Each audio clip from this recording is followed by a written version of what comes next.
Materiał powstał w ramach zgłoszenia zmiany organizacji ruchu.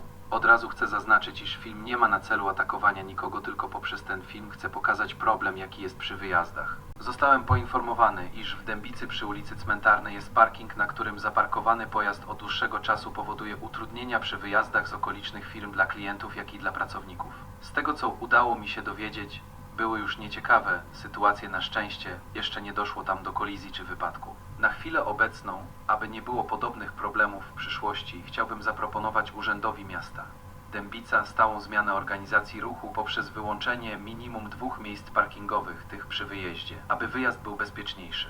Małe info. Były w tym miejscu już interwencje m.in. policji, ale niestety nie wiem, jak się zakończyły. Zapraszam na krótki film, na którym możecie zobaczyć, jak wygląda sytuacja z wyjazdem.